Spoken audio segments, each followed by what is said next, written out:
Enséñame, Señor, tu senda, y haz que por ella pueda siempre andar. Permíteme, pues, que la aprenda, y que tu amor me alumbre sin cesar.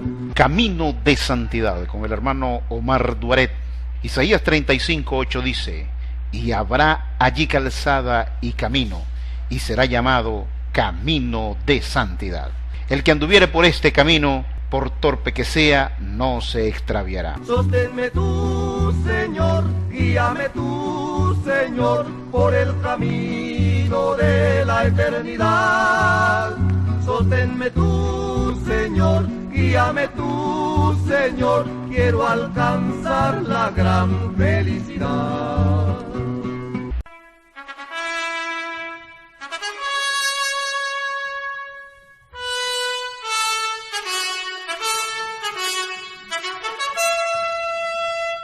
En la Biblia está registrado que solo hay un pecado que no alcanza el perdón. Todos los demás, si hay una humillación delante de Dios, si hay un arrepentimiento verdadero, la persona, quien sea, donde sea y cuando sea, alcanza la misericordia de Dios. No voy a hablar del pecado que no alcanza perdón. Hoy no lo tocaré. En la época de gracia habla de pecados de no muerte y pecados de muerte. Fijémonos en 1 de Juan capítulo 5, versos 16 y 17. Si alguno viere a su hermano cometer pecado que no sea de muerte, pedirá, y Dios le dará vida. Esto es para los que cometen pecado que no sea de muerte. Hay pecado de muerte por el cual yo no digo que se pida. Toda injusticia es pecado, pero hay pecado no de muerte. Hay pecados que se cometen por ignorancia o debilidad, y Dios está consciente de ello. Salmo 103, verso 13 y 14. Como el Padre se compadece de los hijos, se compadece Jehová de los que le temen. Porque Él conoce nuestra condición, se acuerda de que somos polvo.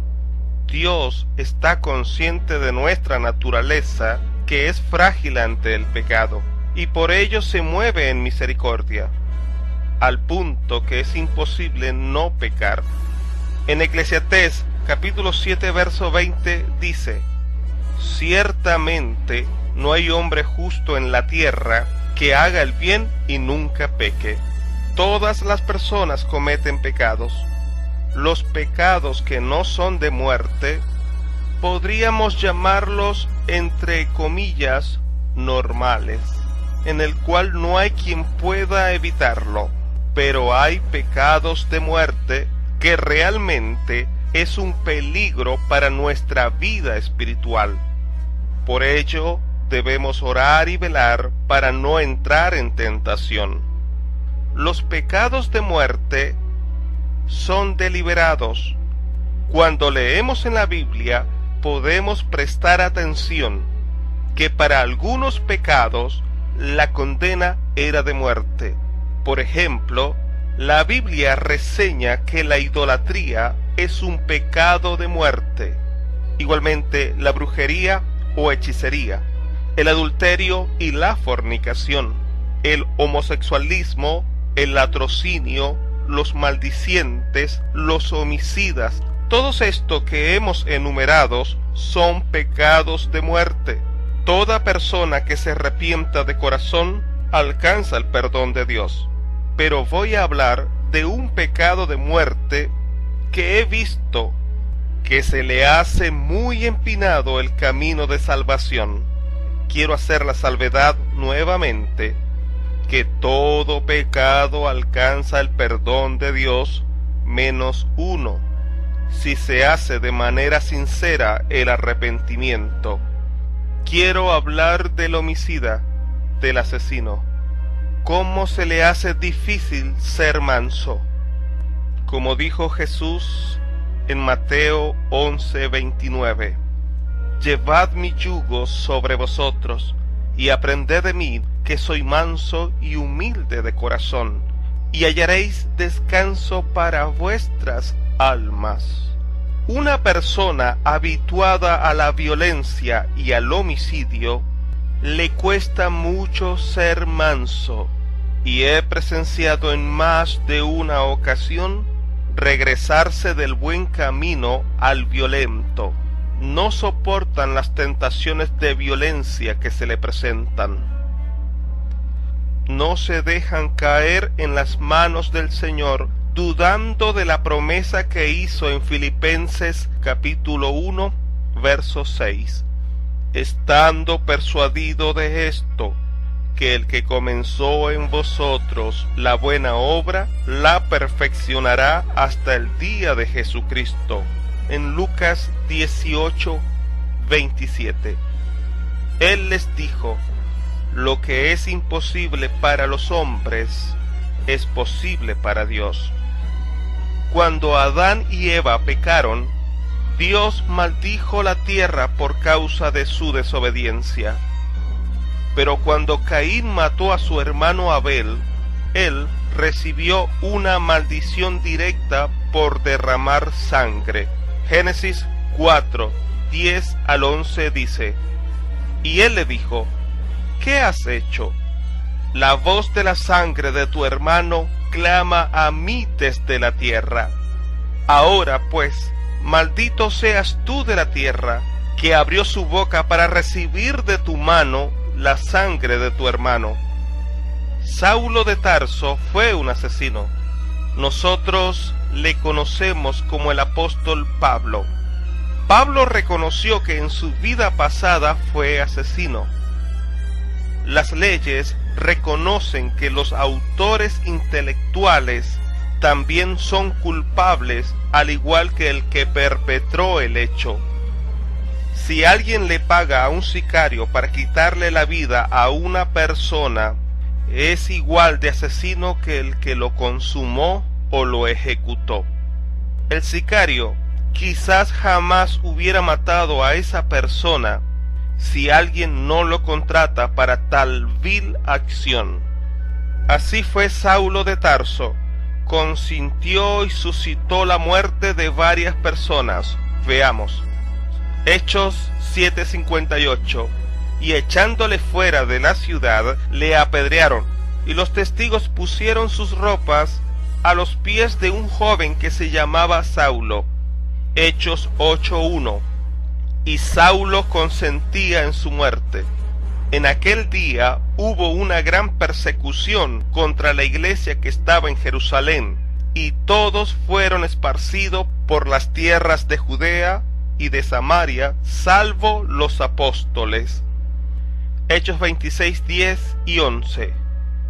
Lo cual también hice en Jerusalén. Yo, Saulo de Tarso, encerré en cárceles a muchos de los santos, habiendo recibido poderes de los principales sacerdotes, y cuando los mataron, yo di mi voto. Pero cuando Pablo tiene una experiencia personal con el Señor y conoce al Dios vivo, se arrepiente de sus pecados y llama mucho la atención lo que dice Dios al nuevo convertido. Hechos 9:15 y 16. El Señor le dijo: ve, porque instrumento escogido me es este para llevar mi nombre en presencia de los gentiles y de reyes y de los hijos de Israel, porque yo le mostraré cuánto le es necesario padecer por mi nombre.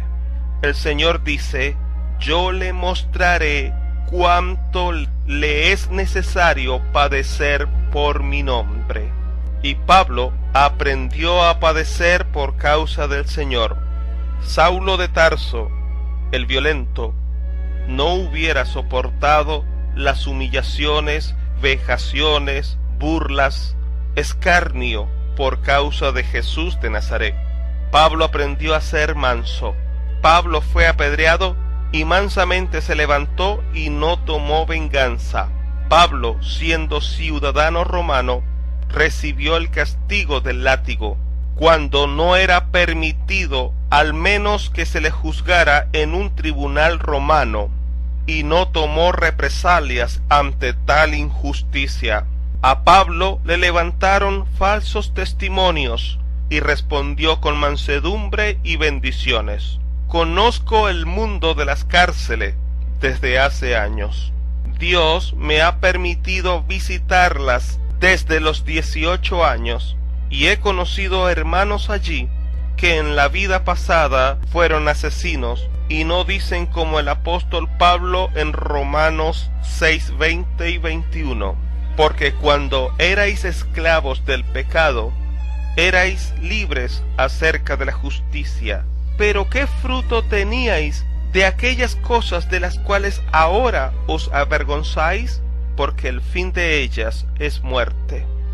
Hablan de su vida pasada y dan la impresión que no se avergüenzan de su pasado. Es verdad que tenemos que testificar lo que Dios ha hecho en nuestras vidas, de donde nos sacó, y agradecidos lo adoramos por ello. Pero a pesar que Pablo fue un homicida, Pablo no describía en forma aberrante cada acción que hizo.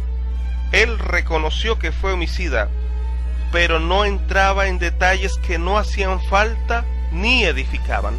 Algunos les he oído decir: te salvas porque no soy como antes. Siguen recordando la vida pasada como si la añoraran, como si sintieran nostalgia de una vida que sólo llevaba a la condenación. Los demonios conocen las debilidades en quienes vivieron un tiempo y quieren volver a entrar en los que ellos consideran su casa. El cuerpo humano es una casa, y así el que era violento vuelve a dejarse arropar por ese manto ignominioso cuando aparece una tentación de violencia. Cuando alguien le provoca, le amenaza, no pueden soportar con mansedumbre las tentaciones que el diablo le está ofreciendo o retando. En Mateo 5:21 dice: oísteis que fue dicho a los antiguos, no matarás, y cualquiera que matare será culpable de juicio. Pero yo os digo que cualquiera que se enoje contra su hermano será culpable de juicio, y cualquiera que diga necio a su hermano será culpable ante el concilio, y cualquiera que le diga fatuo quedará expuesto al infierno de fuego. Por tanto, si traes tu ofrenda al altar y allí te acuerdas de que tu hermano tiene algo contra ti, deja allí tu ofrenda delante del altar y anda, reconcíliate primero con tu hermano, y entonces ven y presenta tu ofrenda. Hemos leído en Mateo que dice que si alguien ofendió a otro, debe ir a reconciliarse, debe pedirle perdón. ¿Cómo le perdonará a alguien que fue asesinado? Si esa persona que asesinó no estaba bien con Dios, es decir, no fue a la presencia de Dios, sino al lugar del tormento. ¿Usted cree que pueda perdonarle a alguien que está en el infierno? Alguien que no puede salir jamás de ahí, alguien que no tiene más oportunidad por culpa de uno que le cegó la vida. La Biblia dice en Santiago 2:13: porque juicio sin misericordia se hará con aquel que no hiciere misericordia, y la misericordia triunfa sobre el juicio.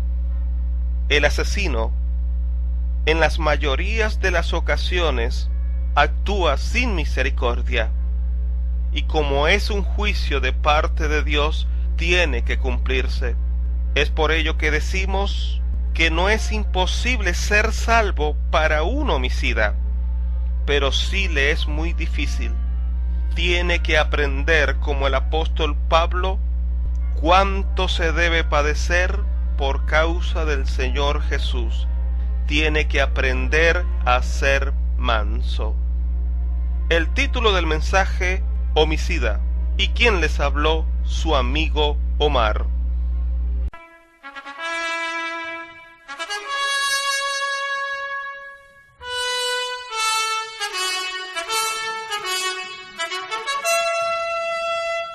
Si usted desea comunicarme una inquietud o extenderme un saludo, puede hacerlo a mi dirección electrónica omarduaret@gmail.com. Omar Duaret en minúscula y todo unido. Duaret termina en T, D-U-A-R-E-T. omarduaret@gmail.com. Enséñame, Señor, tu senda, y haz que por ella pueda siempre andar. Permíteme, pues, que la aprenda y que tu amor me alumbre sin cesar. Esto fue Camino de Santidad con el hermano Omar Duaret. Hasta una próxima entrega. Sosténme tú, Señor, guíame tú, Señor, por el camino de la eternidad.